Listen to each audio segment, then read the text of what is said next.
Hi everyone, today let's go over the 2023 midterm letter for Fundrise. Then we'll go over the new portfolio view and my current account values. If you like investing and making money, definitely like and subscribe. I make videos every single day that the markets are open as well as Sundays, so make sure you hit the bell so you don't miss out on any future episodes. Welcome to the Portfolio Bulletin. Let's get started.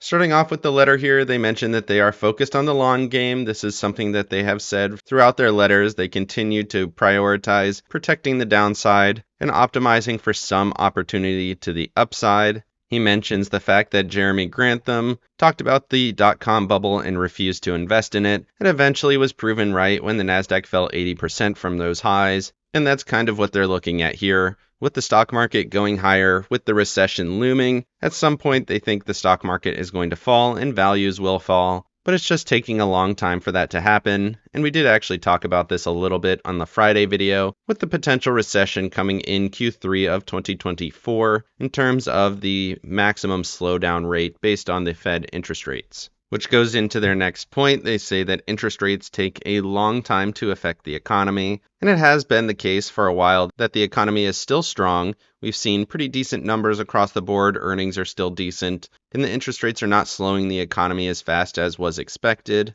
And then they have a graph here showing the long lead effects of these interest rates. The effect is about 17 months after peak interest rates, which we haven't really gotten to yet. They're still talking about another 2 hikes from current levels, and they're showing about 31 months until a stock market bottom, which they suspect will be around 53%. So we're seeing a lot of predictions of significant economic contraction, and they're saying about 2.5 years after peak interest rates. Referencing a different Fed hiking cycle, they show 7 months until the recession starts after peak interest rates, and then a full 19 months until the market pulled back to its ultimate bottom before rallying from there, again indicating a 33% loss from that peak interest rate level. So basically what they're saying is we're still in this rally portion prior to peak interest rates because we haven't quite gotten there yet, and the effects are significantly lagging after peak interest rates, which is why we're still in this rally portion, and that the decline will actually come once we hit peak interest rates for a longer period of time.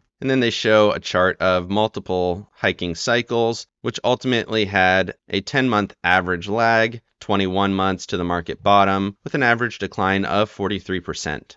And then they go on to mention what I talked about earlier. We have not hit the peak, and they're talking about a peak in December of this year before we see any cuts going into next year. We've talked about that multiple times in the videos looking at the Fed futures. Markets expect at least 1 more hike, so we're not at peak interest rates yet. And the Fed continues to mention 2 hikes, even though that is not priced into the Fed futures or the market quite yet. So peak interest rates December of 2023 based on the FOMC projections, which would give us a November of 24 recession date, and then a market bottom in August of 2025. So this is not a fast-moving process, and that doesn't mean that we can't trade to the upside, at least in the short term, as markets continue to rally, but understand that this is likely coming in the future, and that markets are probably not going to maintain these prices over the medium term. Then they reference their Q1 numbers with about $400 million in real estate assets acquired or invested. So they're continuing to invest in opportunities that they feel are valuable in terms of protecting portfolio while providing opportunity for some upside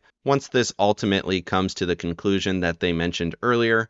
And then they talk about the great deleveraging, where people are going to be paying off their debts, which typically leads to economic contraction. People take out money in terms of debt, the economy expands, and then we get into a peak period where everything looks great. And then as the market declines, as the economy declines, people pay back those debts, and we move into a contractionary period. Then they continue to do their comparisons to public REITs, which are currently trading around 20% lower than their peaks from earlier last year, which would be the peak of the market. And they're saying that their portfolio has held up significantly better. Of course, it's a little bit difficult to price in these values. We don't really know how they do it exactly, so that is worth considering for a privately traded REIT like Fundrise. But right now they're assessing the values to be minimally reduced in value compared to public REITs. They also mention that markets don't always go up despite what we've seen over the last 15 years. Traditionally, they go up over any 10-year period, but there have definitely been some bubbles where markets have pulled back significantly,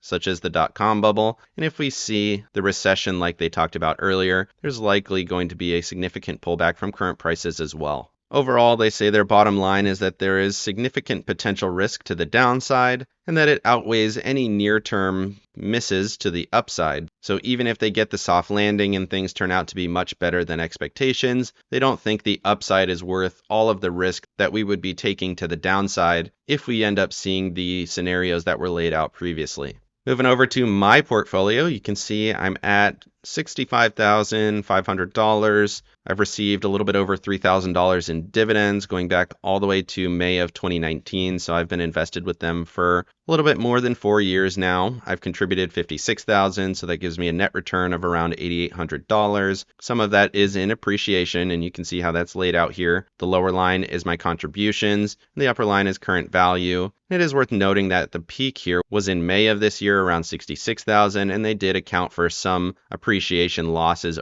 over the last 2 months. So they do factor in some potential for decreased appreciation on a fairly regular basis. It's also worth noting that I do contribute every single month, so you can see my peak return was around $9,800, and I've actually lost around $1,000 of that because I was adding in June and July, and you can see that contribution line continuing to go higher with my actual account value going lower. Moving over to the portfolio breakdown, you can see the returns over the last few years. Flagship fund was actually negative for last year, while a lot of these other funds were still positive. Definitely a more tumultuous year last year. This year, again, showing some losses, but what they're saying is that the stock market will come down and that these numbers will actually seem quite tame in comparison. You can see some of those numbers in dollars here. So about $1,000 on my real estate losses for this year. Some of that is in the flagship fund. Growth REIT 3 having some losses, Growth REIT 2 having some losses, and then these are the funds that were actually combined, so that's why they don't have any returns anymore. Fundrise IPO, I invested in there around $10,000. They say that's worth around $17,000 now. And then their venture fund, this is their venture capital. They're saying it's still flat here. And then private credit, this is their income-based fund. And I just recently started building this up, so it doesn't have a lot of money in there yet. And this fund has never lost money, as it is primarily focused on dividend returns.